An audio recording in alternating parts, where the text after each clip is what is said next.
जय Hind guys. Now start और next video lecture. अपनी कड़ी को हम लोग आगे बढ़ाते हैं। अगेन हमने एक क्वेश्चन 2016 जून का से SIR नेट मैथ का पिकअप किया हुआ है। ये पार्ट सी का क्वेश्चन है, एक से ज़्यादा ऑप्शन सही हो सकते हैं। उस समय बड़ा मार्वलस क्वेश्चन था, उस समय क्या, इस समय का भी मार्वलस क्वेश्चन है ये। And this is the very important question. इस टाइप क्वेश्चन बहुत ही इंपॉर्टेंट होते हैं। क्यों इंपॉर्टेंट होते हैं, क्वेश्चंस पढ़ते हैं खुद बात समझ में आ जाएगी। देखते हैं पहले क्वेश्चंस क्या है। कह रहा है कि let action be an arbitrary sequence. इसकी मीनिंग है कि ये जो सीक्वेंस है ना, यहाँ आर्बिट्ररी सीक्वेंस की बात कह दिया गया। इसका मतलब कि ये पॉजिटिव नंबर वाला ही सीक्वेंस नहीं है, निगेटिव पॉजिटिव दोनों हो सकते हैं। अच्छा, केवल निगेटिव होने का तो प्रश्न ही नहीं उठता है, क्योंकि अगर केवल निगेटिव कोई सीक्वेंस बनता है तो ट्रीटिंग एज ए पॉजिटिव। तो यहाँ arbitrary sequence is the first keywords of real numbers. Then के बाद तुरंत ऑप्शंस भिड़ा दिया उसने।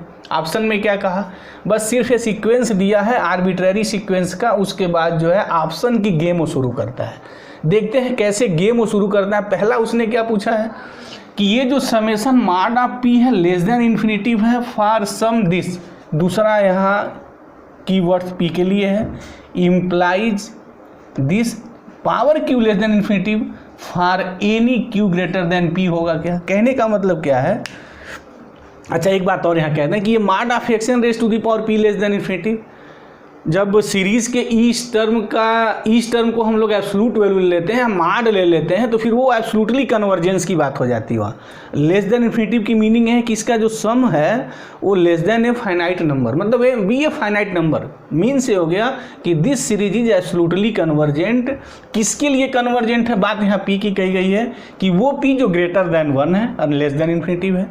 यानी p ग्रेटर देन 1 की बात है यहाँ कि p ग्रेटर देन 1 के लिए ये सीरीज एब्सोल्युटली अगर कन्वर्जेंट है तो क्या, अगर हम इसका पावर q कर दें तो भी वो एब्सोल्युटली कन्वर्जेंट होगी। जहाँ p और q में कैसा रिलेशन है, for any q greater than p, कि कोई भी q जो p से बड़ा अगर नंबर हम ले लें तो क्या ये सीरीज भी एब्सोल्युटली कन्वर्जेंट होगी, मतलब उस क्यू के लिए भी कन्वर्जेंट होगी जो पी से बड़ा है। पहला ऑप्शन इसके बाद कही गई है।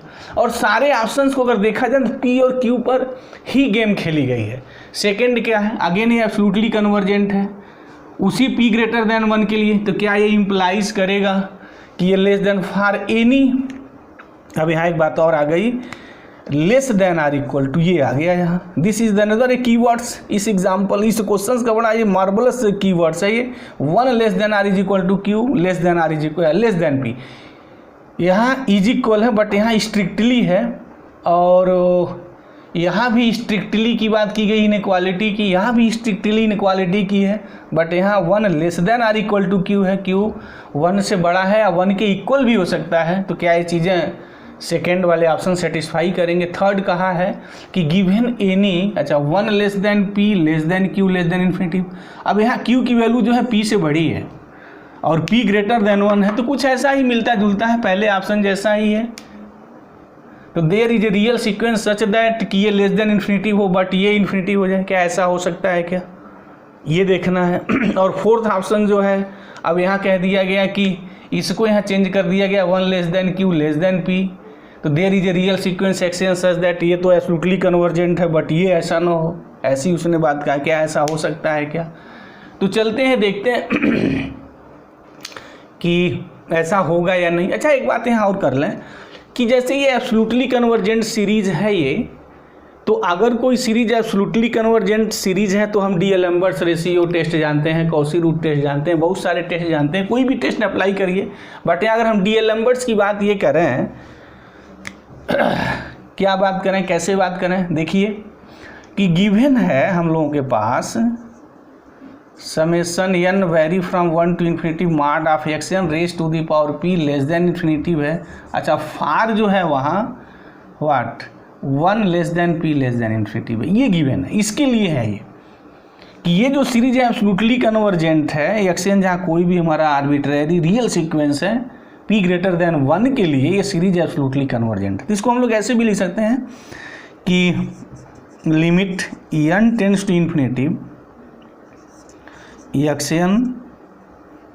Action plus 1 raise to the power p upon mod of action raise to the power p less than 1। अच्छा, यहाँ कंडीशन ये दी हुई है कि p ग्रेटर देन 1 है, ये बात हमारी है। इसको मैं यूँ भी लिख सकता हूँ कि x n raise to the power x n plus 1 raise to the power P upon mod of x n raise to the power P less than 1 as N tends to infinity. अच्छा, गिवन ही चल रहा है पी ग्रेटर देन 1 है, हम D-Albert's ratio test की बात यहाँ कर सकते हैं। लेस देन 1 है तो सीरीज डिफिनेटली वो कन्वर्जेंट है, सीरीज कन्वर्जेंट है हमारी। इसकी मीनिंग क्या हो गई, अगर इसके हम आगे बात करें तो इसकी मीनिंग हमारी ये हो गई, this implies absolute value of x n plus 1 raise to the power P less than mod of x n raise to the power P as N tends to infinity and P greater than 1। अब यहाँ इसके बाद चीज़ें जो है वो बहुत easy हैं, इसके बाद यहाँ कोई बहुत टफ चीज़ें नहीं है। जैसे ये है कि ये क्वांटिटी इससे लेस है, as N tends to infinity P greater than 1, तो मुझे क्यू की तलाश करनी है। तो अगर ये इससे लेस है तो एक कोई भी नंबर q जो p से ग्रेटर है ऑलरेडी वो इक्वालिटी सेटिस्फाई करेगा। कहने का मतलब क्या है कि ये दोनों मेरे पॉजिटिव नंबर हैं, ये एक्सएन प्लस 1 और एक्सएन पॉजिटिव नेगेटिव कुछ भी हो सकता है, बट जब आप मॉड लेंगे तो always to be the positive. अब कह रहा है कि इसका पावर जब p ले रहे हैं, पॉजिटिव नंबर के पावर p ले रहे हैं, तो x n raise to the power p इससे लेस है p ग्रेटर देन 1 के लिए। तो डिफिनेटली मैं ये लिख सकता हूँ x n plus 1 raise to the power q definitely less than this as N tends to infinity. ये बात डिफिनेटली लिखी जा सकती है for all q greater than p के लिए। जैसे कोई एग्जांपल अगर हम ले लें, जैसे मान लें कि 4 raise to the power 7 less than 5 raise to the power 7, definitely ये रिलेशंस ट्रू है। तो अगर ये रिलेशंस ट्रू है तो 7 से बड़ा अगर मैं कोई नंबर अगर पिकअप करूँ तब भी इनइक्वालिटी मेरी ट्रू होगी, क्योंकि दोनों मेरे पॉजिटिव नंबर्स हैं। कहने की मीनिंग हमारी क्या है, जैसे अगर मैं 4 रेस टू दी पावर 9 लिखूं तो always definitely less than 5 raise to the power 9। तो अगर ये इनइक्वालिटी p के लिए ट्रू है as n tends to infinity, तो p से बड़े जितने भी नंबर आप लिखेंगे डिफिनेटली वो इनइक्वालिटी ट्रू होगी, ऑलवेज हैपनिंग। हमने एक एग्जांपल ले लिया है, आप कुछ भी ले सकते हैं। ऐसा अगर कोई नंबर ले लें तो q वो नंबर जो p से बड़ा होगा डिफिनेटली इनइक्वालिटी सेटिस्फाई करेगा। फॉर एक नहीं, for all q belongs to p, जितने q p से ग्रेटर होंगे सबके लिए होगा। यहाँ p ग्रेटर देन 1 है, तो इसकी मीनिंग हो गई कि इसको मैं यूँ लिख सकता हूँ, लिमिट एक्सएन है n tends to infinity mod of x n plus 1 raise to the power q upon mod of x n raise to the power q less than 1। This हो गई बातें। अच्छा, एक नहीं, for all q greater than p। तो meaning क्या हो गई कि अगर मैं पावर यहाँ q करूँगा तो लेस देन 1, तो डिफिनेटली कि ये जो मेरी सीरीज होगी लेस देन इन्फिनिटी, मतलब कि ये मेरी कन्वर्जेंट हो जाएगी for any q greater than p। कोई भी नंबर अगर q p से ग्रेटर है तो उसके लिए इनइक्वालिटी ट्रू होगी। तो ऑप्शन जो 1 है मेरा ट्रू हो गया, दिस ट्रू ईयर। अच्छा, सेकेंड ऑप्शन की बात क्या कहा है कि पहले ही चीज़ को यहाँ तक लगभग रिपीट किया है फॉर सम दिस, कि ये एब्सोल्यूट है किसी p ग्रेटर देन 1 के लिए। क्या इम्प्लाइज करेगा कि ये less then infinity, q less than p है। नहीं, q लेस देन p के लिए हमें दावा नहीं कर सकते हैं, ये बात दावा के साथ नहीं कही जा सकती है, ये बात गलत हो सकती है डिफिनेटली कि अगर नंबर q p से लेस है तो for any q greater than p के लिए बात ट्रू है। लेकिन अगर नंबर q p से लेस है और ये एब्सोल्युटली कन्वर्जेंट है p के लिए, तो वो नंबर q जो p से लेस है या इज इक्वल टू 1 की बातें आई है, इनइक्वालिटी q से p से छोटा है, 1 है या 1 से ग्रेटर है, तो कोई ज़रूरी नहीं है कि हमारी ये सीरीज़ भी जो है वो एब्सोल्युटली कन्वर्जेंट हो जाए, हो भी सकती है, नहीं भी हो सकती है। तो इसके लिए कोई एक काउंटर एग्जांपल यहाँ मैं अगर पेश करूँ, जैसे यहाँ देख लिया जाए, मैं ये ले लूँ समेसन 1 अपॉन n स्क्वायर। तो summation mod of x n raise to the power p से अगर हम कंपेरिजन करें तो यहाँ मॉड ऑफ एक्सएन हमारा 1/n हो गया और p की वैल्यू 2 हो गई। Definitely by p test this is the absolutely convergent, this is the convergent series.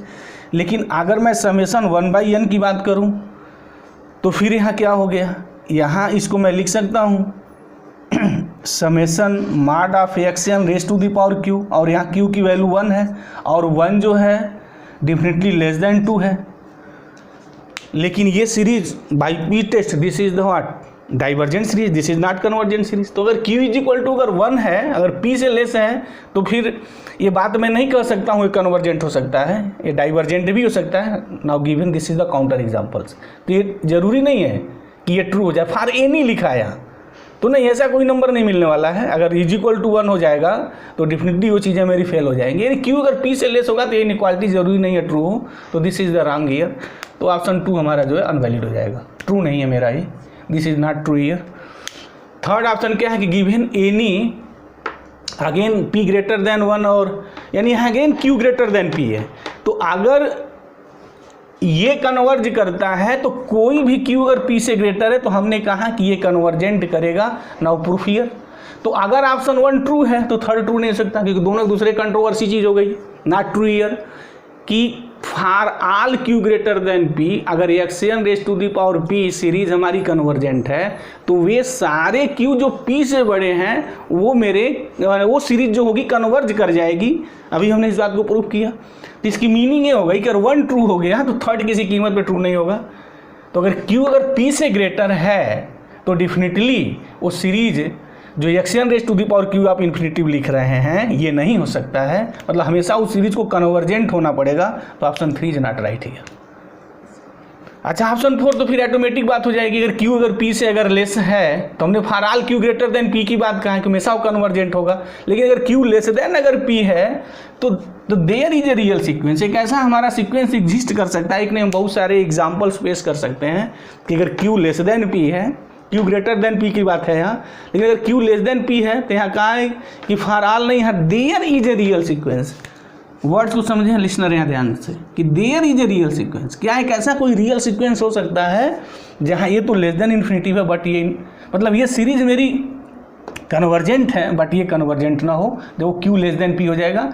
तो ऐसे बहुत सारे मेरे रियल सीक्वेंस मिलेंगे जहाँ ये इनइक्वालिटी मेरी जो होगी होल्ड कर जाएगी।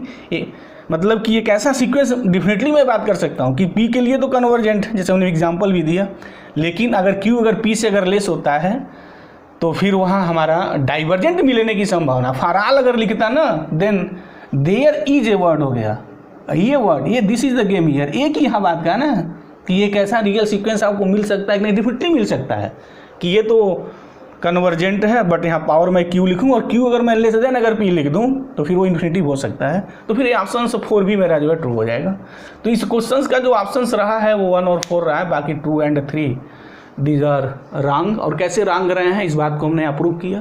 एक और क्वेश्चन हम थोड़ा यहाँ पिकअप कर रहे हैं, CSIR नेट मैथ का है बट वो पार्ट बी का है, वो भी इनफाइनाइट सीरीज पे ही है। बट वो कन्वर्जेंट डाइवर्जेंट की बात वहाँ नहीं कहा था उसने तो सिंपली ये बात कही थी कि उसके सम कैसे निकालेंगे इसकी बात की थी। तो कभी कभी क्वेश्चंस ऐसे भी आ जाते हैं, थोड़े इजी पार्ट्स भी आ जाते हैं, बट ये क्वेश्चन ईजी नहीं रहा है, बड़ा टेक्निकल क्वेश्चंस रहा है।